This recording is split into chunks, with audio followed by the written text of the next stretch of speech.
The preliminary hearing for the Good Friday shooting suspects hit a snag Wednesday. More than 10 witnesses took the stand, among them a Tulsa police detective who conducted an interview with Jake England after the shootings.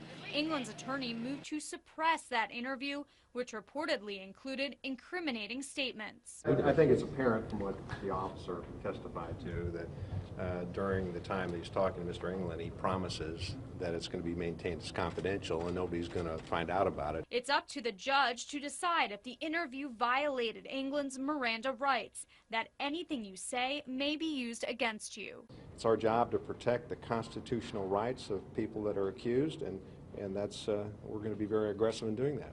Tulsa County Prosecutor Doug Drummond says it's too early to predict what will happen. But I want to be very careful because the judge needs to review the law.